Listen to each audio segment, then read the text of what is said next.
আসসালামু আলাইকুম, সকলে কেমন আছেন? আশা করি সবাই ভালো আছেন। তো আমি এখন যাব হচ্ছে আমাদের ছোট একটি বেগুনের প্রজেক্ট ছিল। বেগুনের প্রজেক্টে প্রচুর পরিমাণে পোকা লেগেছে। তো মূলত ওইখানেই যাব। তো আমি যাচ্ছি, পাশে আমার গম ক্ষেত রয়েছে।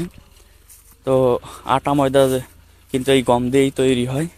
এটার ভিতর কিন্তু দানা হয় সেই আহ, আপনাদেরকে একটু দেখাই। এখানে দেখুন, এই যে গম।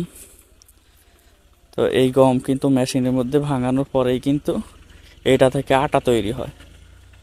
আর এই যে পাশে মসুরি, যে মসুরির ডাউলটা খাওয়া হয় সেটাই।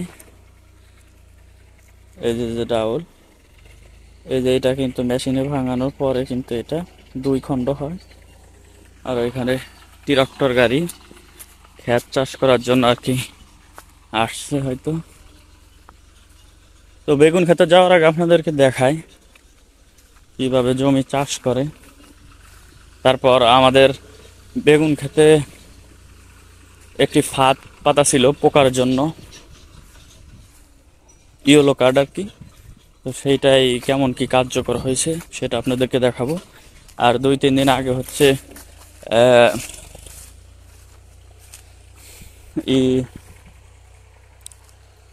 স্প্রে দেওয়া হয়েছিল পোকা দমনের জন্য। তো কেমন কি কাজ হয়েছে সেটা মূলত আপনাদেরকে দেখানোর চেষ্টা করবো ভিডিওতে। তো এইখানেও এক ভাইয়ের একটি বেগুন ক্ষেত, এটার ভিতর হচ্ছে কলাই বোনা ছিল, সেই কারণে হচ্ছে ক্ষেতটি নষ্ট হয়ে গেছে। এটাই সার সেচ দিলে আবার ভালো হবে আশা করা যায়। আমার সাথেই থাকুন। এই যে এখানে দেখুন রসুন উঠাইছে, এই যে রসুন, এই যে রসুন। এটা তেমন ভালো হয় নাই, তারপরেও যা হয়েছে মাশাল্লাহ। এটা হচ্ছে এই যে এই বাড়ির এক আঙ্কেলের, আমার পাশের খেতে আর কি।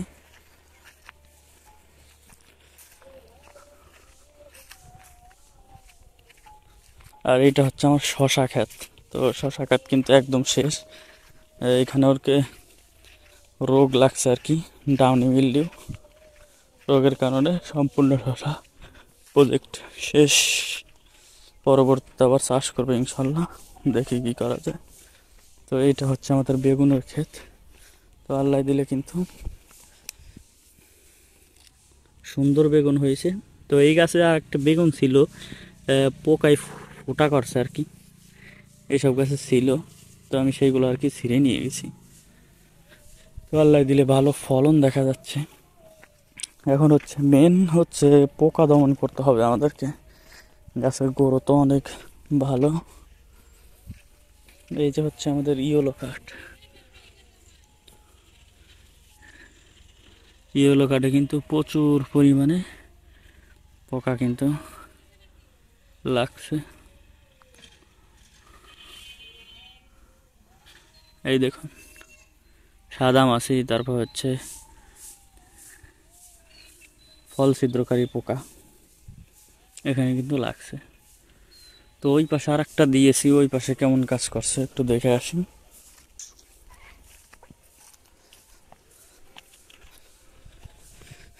সাইজ কিন্তু মাশাল্লাহ অনেক সুন্দর বেগুনের। তো এটা হচ্ছে আর একটু বড় না হলে এই যে বেকা কমতেছে না, কারণ মাটির সাথে বেঁধে যাওয়ার পর আর কি বেকা হয়ে যাচ্ছে। আশা করা যায় যে প্রচুর পরিমাণে ফলন আসছে গাছে। এটা হচ্ছে এগ্রোয়ানের ফিল্ড লিডার। এখানে দেখুন চমৎকার ফলন। এই ফলটা আরো বড় হবে আশা করা যায়, পুষ্ট হবে আরো।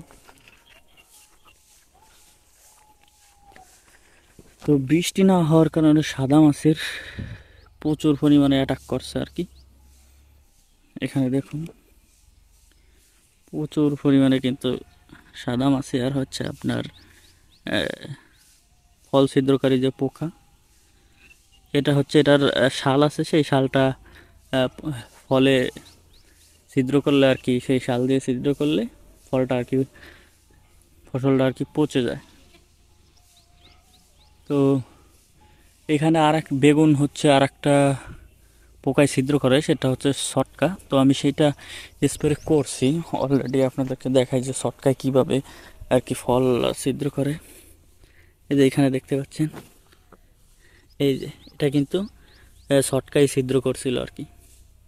এভাবে করে কিন্তু প্রচুর পরিমাণে প্রায় 2-3 কেজির মতো আমি বেগুন ছিঁড়ছি, ছিঁড়ে ফালাই দিছি আর কি। এটাই কিন্তু ঠিক আছে, এটাও ঠিক আছে, কারণ স্প্রে করা হয়েছিল। আমার মনে হয় এই যে এইখানে বড় একটা হয়েছে, এটা এই যে ফোটা করছে দেখেন। এই গরমের সিজনে হচ্ছে বেগুন চাষিদের এই ছটকাই হচ্ছে ফল নষ্ট করে। এই ছটকা যদি যেই কৃষক দমন করতে পারবে সেই হচ্ছে সফল একজন বেগুন চাষি, সে ভালো ফলাফল আশা করা যাবে আর কি, সে ভালো একটা অ্যামাউন্ট বিক্রি করতে পারবে আর কি। তো আজকের ভিডিওটি এই পর্যন্তই। কেমন কাজ করছে আর কি, কী কী পোকায় ছিদ্র করে বিস্তারিত বললাম। তো পরবর্তী ভিডিওতে আরও থাকছে ইনশাল্লাহ। তো আমাদের পেজটি অবশ্যই ফলো করে দিবেন। ধন্যবাদ। আজকের ভিডিওটি এই পর্যন্ত। আসসালামু আলাইকুম রহমতুল্লাহ। সুস্থ থাকবেন, ভালো থাকবেন, দেখা হচ্ছে অন্য কোনো ভিডিওতে।